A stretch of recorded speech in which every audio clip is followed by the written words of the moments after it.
let's talk about how to successfully follow up with real estate leads in a way that actually gets them to the closing table with you on the other side. Now, when you meet a new prospect who might be interested in buying or selling real estate, you really want to make sure that you have your follow-up game kind of dialed in the back of your mind and ready to go. This is because most people are not ready to go right now. Like, most people are not looking to enter into a contract to buy or sell a home in that moment, especially if you're using strategies like social media marketing or other types of lead prospecting, where you actually tend to meet those individuals probably about 6 months before, 3 months before they're really looking to make a move. If you meet a client who is not a right now client, they're still a client. That is a prospect that you really want to have in your business to have a consistent pipeline. You just need the right systems and structure to help get you to the place to where you're along that path with them and then getting them to the closing table. This is where effective follow-up comes in. Now, when most real estate agents think about effective follow-up, they're thinking about templates and scripts for emails, text messages, phone calls, that kind of thing.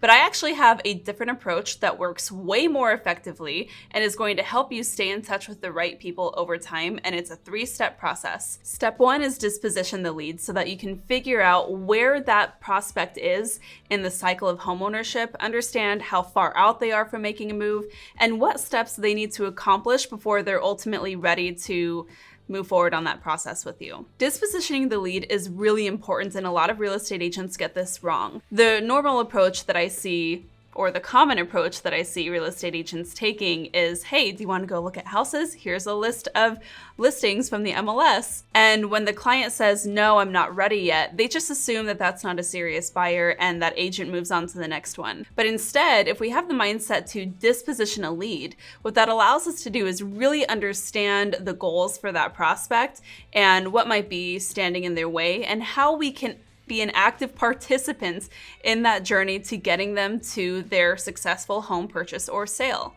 That is the disposition. In order to successfully disposition a lead, you need to find out 3 things. Number 1, are they looking to buy or sell within the next 12 to 18 months? I know, you're hearing this and you're like, Steph, I need business now. Yeah, we all need business now, but you're also going to need business 12 months from now if you're gonna stay in this industry, right? So we're going to count anybody as a lead who has intent to buy or sell within 12 to 18 months. Number 2, is it possible for them to buy or sell within 12 to 18 months, or that desired timeline? Now, if someone has just filed bankruptcy, they probably are not planning to buy or sell real estate anytime especially soon, right? So we're looking for people who are either actively saving towards their down payment and just need to clip up a few loose ends, or maybe need to correct a few things on their credit, or if they're homeowners, they need to really establish their next steps over the next 6 months or so before they're ready to really commit to that process of actively getting their home listed. And the third part of the disposition is determining whether or not they would be likely to hire you. There are some prospects out there that just have an absolute aversion to working with any real estate agent,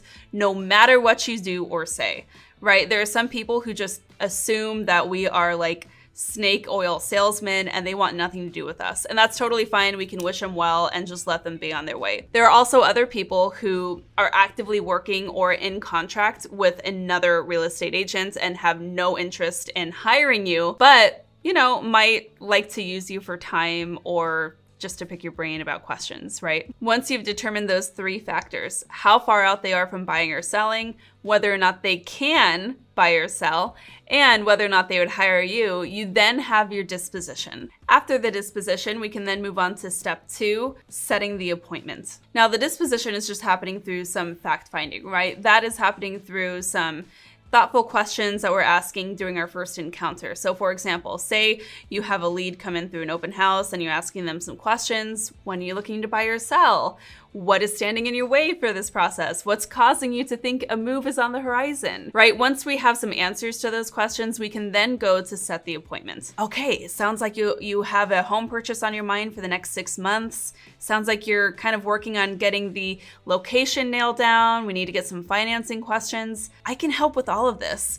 It might be helpful for you if we set an appointment to talk about the home purchase process, and I can share a little bit about how I can guide you to the closing table. What do you say? Now, of course, course, if that does not sound authentic to you, you're using different verbiage. But ultimately, the next step in this process has to be to set an official buyer or seller consultation. This is really important because if agents skip this and go directly into opening doors and showing homes, you have now lost half of your credibility with the client. You've missed out on a huge opportunity to establish loyalty, to set expectations, and make sure that you are guiding the process along, not just chasing after your client as they're running from door to door. Now, what a lot of agents do is when they skip this and those things occur, they get stuck in the cycle of just reacting and responding to whenever this client wants you to go show them a house. There's no loyalty, there's no commitment, and this is why a lot of times real estate agents tend to find that these clients will hire another agent over them if they are more convenient or faster to respond. Or if they walk into an open house and they just decide to purchase the home there with the agent, even after you've been showing them homes for weeks. That is why it's super important to set the buyer and seller consultation for every single prospect that you meet. Now, during that buyer and seller consultation, and if you need help here, let me know in the comments if we need to do a deeper video on this topic. I know I've talked about it a few times on this channel, and of course we go very deep on this in the Market Authority Academy, where we actually train our real estate agents how to do this effectively. But after that point, you should have a really good sense of how you need to successfully follow up from that point with this buyer and seller. And this is not the time to, after that appointment, set on a drip campaign that's just going to automatically send communications that are templated emails on your behalf. What you can do that's way more effectively is during that consultation, you can get a very clear sense of exactly how far out they are from making a buy or sell,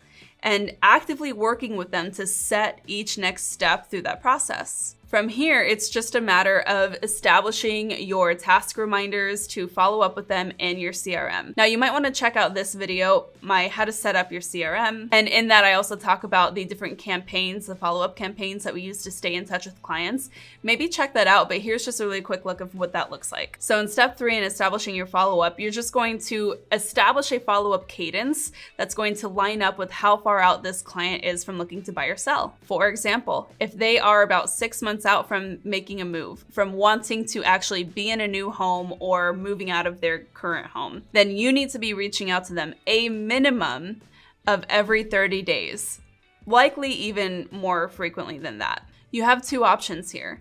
You can set a reminder for 30 days from now to reach out to this individual and just touch base on the next steps that you had outlined with them during that consultation. So for example, we're working with that open house lead who wants to purchase a home within the next 6 months, and they need to save an extra couple $1,000s and get their pre-qualification going with their lender. The natural next step might be, hey, listen, now is a really great time to talk to my lender. I'd love to make an introduction, make sure you guys can have a conversation, and if you want to check with any other lenders you trust, now would be the time to do that as well. Let's set those steps in motion, and then I'm going to touch base with you 30 days from now to see that those conversations were done, and then we can establish next steps from there. That is what effective follow-up looks like. When you are an active part of the process and that journey to getting them to the closing table, you are never going to lose that client unless you royally screw up, which happens sometimes. So, just there's that. But can you see how different that kind of approach to follow-up is from just having an automated drip email that says, hey, Pam, have you seen any new homes hit up on the market? No, what we want to do is create the follow-up sequence according to how many steps they need to take to get to the closing table. And just have your CRM reminding you with those reminders, like I mentioned in that video, to touch base with them for those next steps. I promise this is how you take any prospect from being an unknown lead to a client for life. This is the secret to effective follow-up. Give it a try. And again, check out that other video that I mentioned if you haven't recently, but I hope that this is helpful. And now my question to you is, are you implementing follow-up in this way? Are you making it personal? Are you walking through that journey with every single prospect to get them to the closing table? If not, you might have some opportunities for some real growth here. So let me know how it goes. And again, if you're looking for some hand-holding in this process and you would like somebody on your own journey to creating and scaling your real estate business, I would love to help. help. All the details below about my coaching and mentoring program through the Market Authority Academy are below, and you can book a call with my team to learn a little bit about how we can help you have your best year yet. And if you're looking for some quick tips on this topic, I do have a live training coming up. All those details are in the notes below, where you will learn how to rev up your business by learning the marketing and systems approach to creating an attraction-based business to attract your dream clients on demand. Thanks so much for tuning in. Till next time, keep on crushing it.